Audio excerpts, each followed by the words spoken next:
बुहुमनि सासे सुबुं जाय 7 बार थैनायनिफ्राय बारग'ना जिउ रैखा मोननो हाना बुहुमनि वर्ल्ड्स आनलाकिएस्ट लाकिस्ट मेन सुबुं होनना बिमुं मोननो हादोंमोन। खुलुमबाय लोगोफोर, नोंथांमोनखौ हारिमु इउटुब चेनेलनि गोदान मोनसे सोमोनांथाव सासे सुबुंनि जिउनि जालांनाय जाथायनि भिडिअआव बरायबाय। जाय सुबुङा 7 बार गेदेर जाब्रबथाय जानायावबो लाखियाव बासायदोंमोन। नोंथांमोना गासै मोगथां सल'खौ मिथिनोबा बे गुसुं भिडिअखौ जोबजासे नायदो। बे भिडिअखौ गुगोलनिफ्राय संजिरनानै बर' रावजों मिथिहोनो खालामनाय जादों। फुंखाया आंनि गावनि नङा, गासिबो सोलाय-सोल'। बुहुमा गावजों गाव थांनानै दङ। बे भिडिअआ जोबोरैनो थुलुंगा आरो गोसो साहस खालामगोन। जम राजानि थैनायनि खुगानिफ्राय 7 बार बारग'नाय सासे सुबुंनि थैनाय थांनाय बेखौ जों रावबो बुंस' हाया। बियो खालि गासिबो अबं गसाइनि सायाव। अबं गसाइनि गासै लिरनाय बायदिनो बियो जालांगोन, अराय सैथो। जोनोम जानो जेरै मोनसे थि समनि गोनां, थैनोबो मोनसे समनि एखे गोनां। बेनिनो मोनसे बिदिन्थिखौ नोंथांमोननो मिथिहोनो दिनै नाजागोन। 7 बार थैनायनिफ्राय बारग'ना जिउ रैखा मोननो हानाय सासे सुबुं। बाथ्राखौ नोंथाङा फोथायनो गोब्राब मोननो हागौ, नाथाय जाथाया सैथो। 7 बार थैनायनिफ्राय बारग'नाय सुबुंनि मुङा जादों फ्रेन्ड सेलाक। बिनि जोनोमा 1929 मायथाइनि 14 जुनाव क्र'एशिया हादराव जादोंमोन। 7 बार थैनायनिफ्राय बारग'नो हानाय फ्रेन्ड सेलाकखौ बुहुमनि वर्ल्ड आनलाकिएस्ट लाकी मेन होननानैबो बुङो।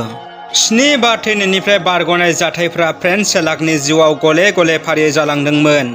गिबियै 1962 मायथाइयाव बिथाङा बै समाव गंसे ट्रेनजों दावबायदोंमोन। हरखाबै ट्रेनआ रेलिंनिफ्राय बायजोआव खारदोंमोन। बेवहाय ट्रेनआ गेदेर जाब्रबथायजों मोगा-मोगि जानायाव 7 सुबुंफोरनि जिउ गोमादोंमोन। नाथाय फ्रेन्ड सेलाकआ खाफाल गोनाङै जिउ रैखा मोनदोंमोन। बे गेदेर जाथायनि बोसोरसे उन एबा 1963 मायथाइयाव आरोबाव मोनसे गेदेर जाब्रबथाय जादोंमोन। फ्रेन्ड सेलाकआ बिरखंजों दावबायदोंमोन। हरखाबै बिथां दावबायनाय बिरखंआ अर खामदोंमोन। बेवहायबो 19 सुबुंफोरा जिउ गोमादोंमोन। फ्रेन्ड सेलाकआ पेराशुटजों बारजुमना गावनि जिउखौ रैखा खालामदोंमोन। इं 1966 मायथाइयाव बिथाङा बासजों दावबायदोंमोन। हरखाबै बासआ गेदेर जाब्रबथाय जानानै दैयाव गलांदोंमोन। बेवहायबो 4 सुबुङा थैदोंमोन, नाथाय फ्रेन्ड सेलाकआ बासायदोंमोन। खेबथाम गेदेर जाब्रबथायखौ लाना गोसोआव गिखांनाय फैदोंमोन, जायनि थाखाय गावनि गारिजोंनो दावबायनो फ्रेन्ड सेलाकआ थांखि लादोंमोन आरो जागायदोंमोन। नाथाय बिथांखौ खैफोदआ उन होसोबाय थादोंमोन। 1970 मायथाइयाव गावनि कारजों थांबाय थानायावनो हरखाबै गारिआ अर खामदोंमन। बेवहायबो बियो कारनिफ्राय बारजुमना जिउ रैखा खालामनो हादोंमोन। बोसोरथाम उन 1973 मायथाइयाव आरोबाव मोनसे गेदेर जाब्रबथायजों फिन मोगा-मोगि जाबावदोंमोन।